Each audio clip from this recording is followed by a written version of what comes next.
Well, a good day's foraging had, guys and gals. A beautiful afternoon out, just foraging and rambling through the heart of Mother Nature. It's a very satisfying and calming thing. Now, I was just contemplating on the nature of my videos, and you know, when people speak about, you know, all this cosmic love and as above so below, we're all one, and you know, get in touch with your guardian angels and God, and you know, all this stuff, it's all very, very out there, isn't it? And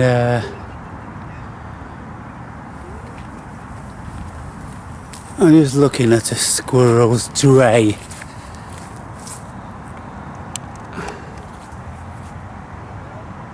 You see that, people?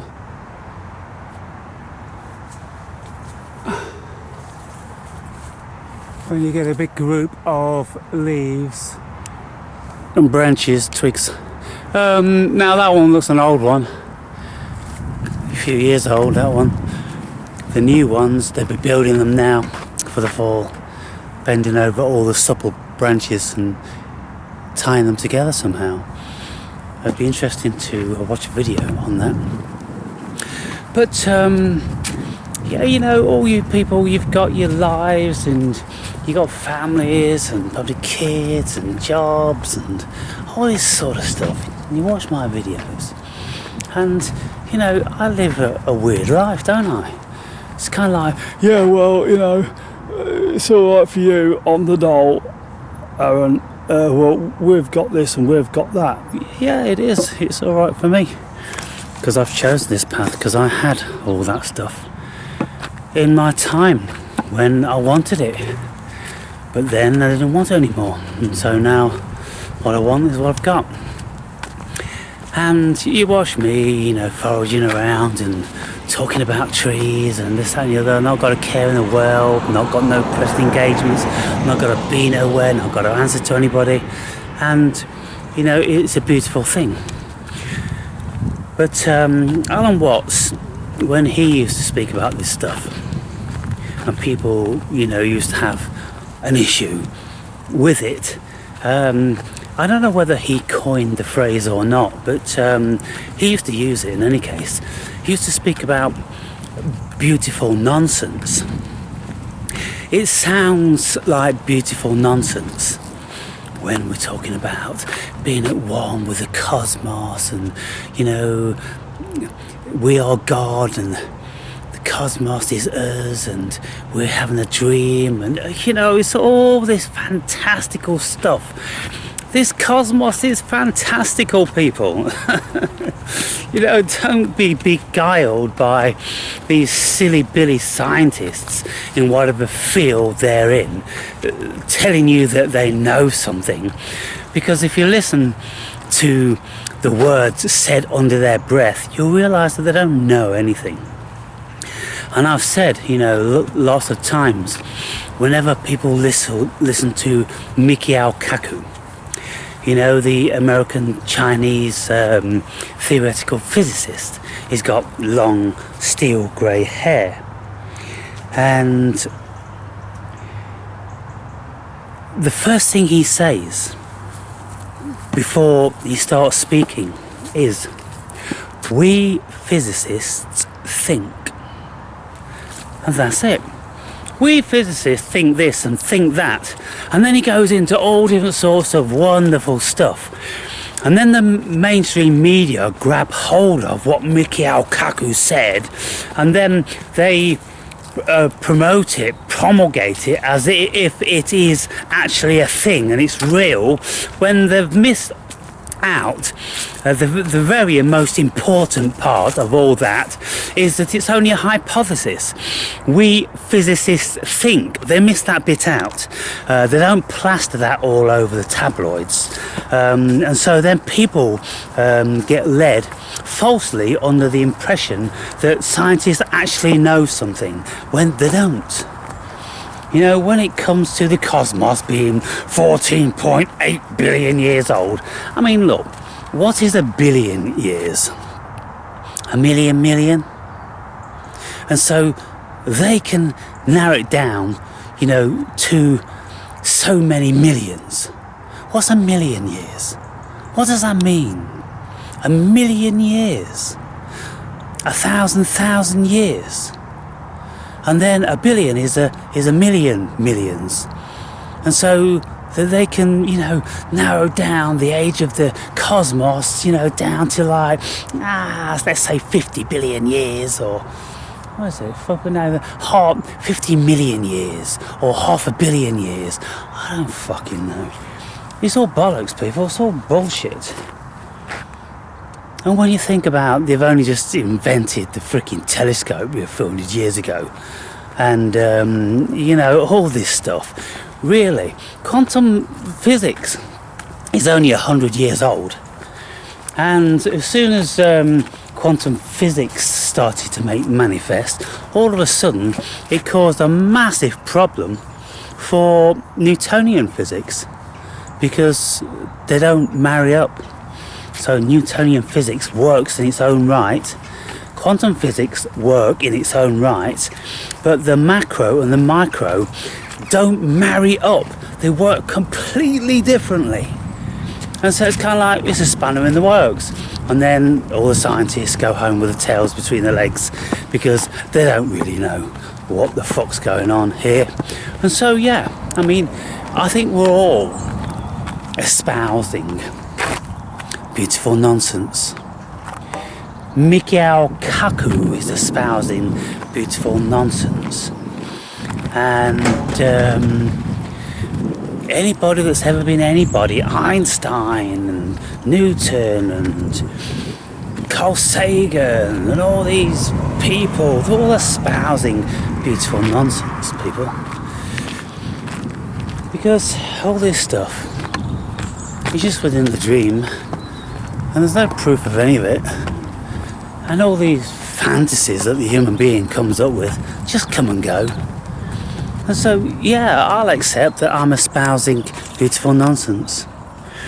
And it's just how my mind is telling me that this thing is, to the best of its ability, which is just pathetic, really. There's no ability really at all. You know, with the human being, we don't have any ability to work this thing out. But we spend our time thinking and acting as if we do. And so, yeah, you guys listen to me espousing my beautiful nonsense, and then you turn off the video and you just carry on as normal.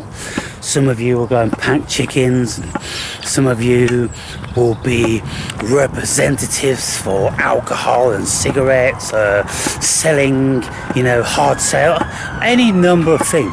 You're all doing it. You're all embroiled in it in one shape or form, one way or another.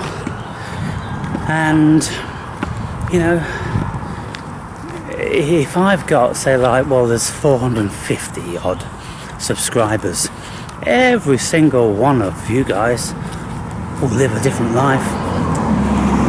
Very, very different from the next man.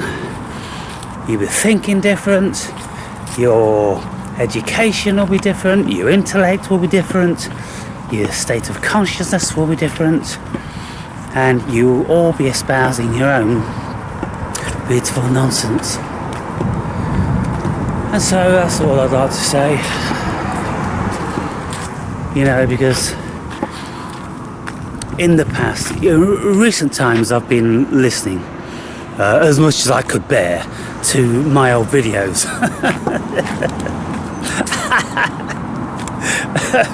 You know, videos of 10 years ago, me looking like I'm about 15 years old. Oh my God. And, you know, my whole demeanour and the subject matter I was, you know, talking about, and, you know, things that were moving me. And I look at it now and I go, Did anybody actually listen to me? Oh my God. People actually listened to me. And then, you know, I had a whole lot more subscribers than I do now.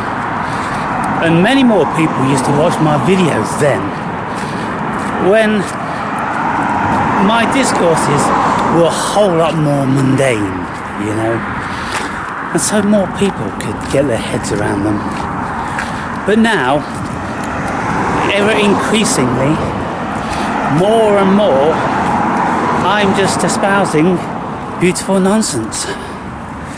I'm just out there in the mystical. I'm out there in the cosmological. I'm completely embroiled within the phenomenological, the metaphysical. They're just, from beginning to end, just bizarre stuff. And it's how I personally am making sense of my mini sojourn through this illusion. And so of course we can't be seeing it the same way.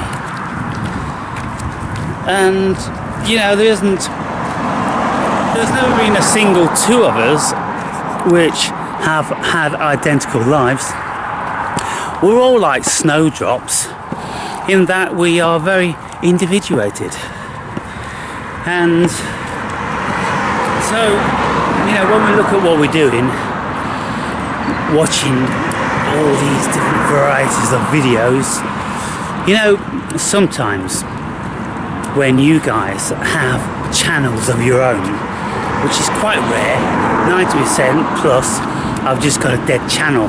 But some of you actually watch videos, you save videos, you upload videos, and some of you even make videos of your own. And when I watch these videos, I go, why does that person watch my videos? It seems that that person is probably insane. So what's that saying about me? Are people out there thinking I'm insane? Granted, for sure, I attract a lot of weirdos, and I have done over the years. The isolated person, the weirdo, I do. I attract lots of weirdos, male and female.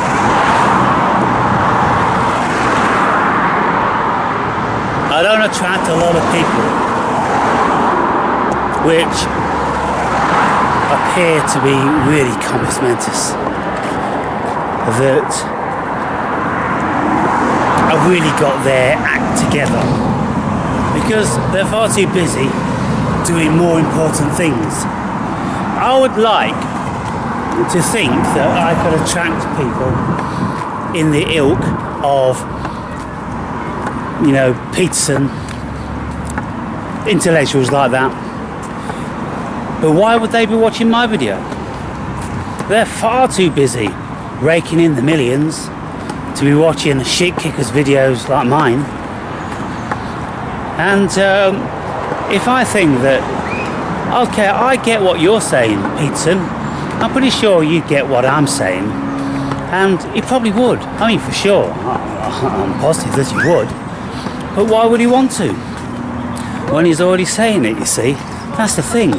Why do we want to watch people who are saying stuff that we already say ourselves or already know? There's no point, really, is there? It's just a waste of time. Oh, so, you know, in here, in the graveyard, is same old, yellow stainers. That's all that's got going on here. They're coming back again. And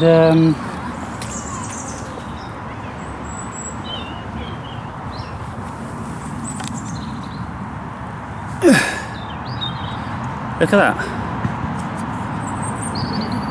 An old bone. Now, how old? Not you can see, look at a squirrel. You see this? Elementary, my dear Watson. A squirrel's had a bit of a nibble on that. Where did it come from? It was just down here. Is it a human bone? It looks like it's a hip bone.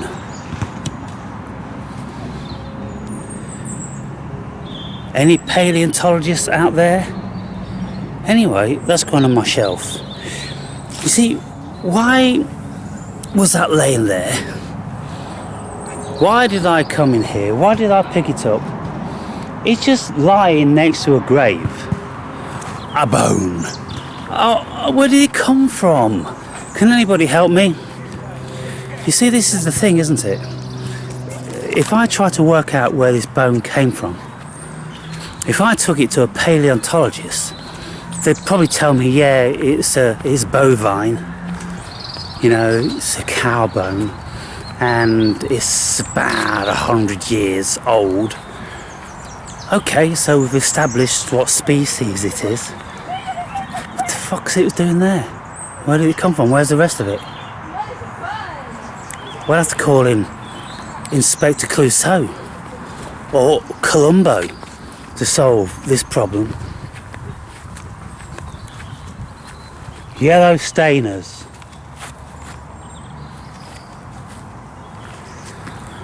Oh, anyway, I've had a good day foraging and getting a bit weary now.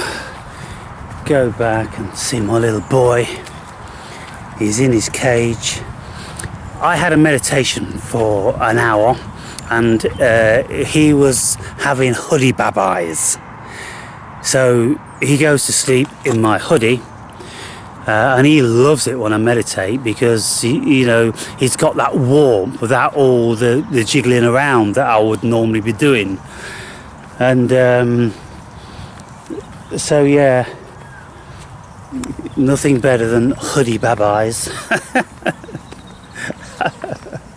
Oh my god. And, you know, he's so playful these days. He really is beautiful, and he just comes because he wants me to play with him. And he's jumping on me, then he'll jump off me, and he'll jump on me, and he'll come up and he'll float around in my beard, and then he'll jump off me again. And he just wants me to go like this. And then he's having a little bite, and he holds me and he wrestles me. And he likes it when I grab his head. When I grab his head like that, and then he pulls it out. Of course, he's emulating what he should be doing with his brothers and sisters. And so I've got to get him back out into the big world, and I'm working on it. And so I'll make a video about what I've done so far, because, well, I got one of my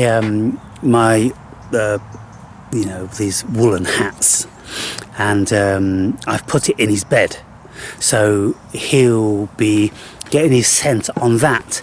Then I'm going to move that, make a nice little nest out of it, yeah, in the bird box.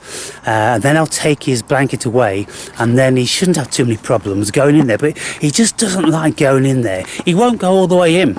I'll put food in to entice him into it, but he really hangs on with his back legs, and he goes in and he picks the bits and bobs up off the floor, and then he pulls himself back out quickly.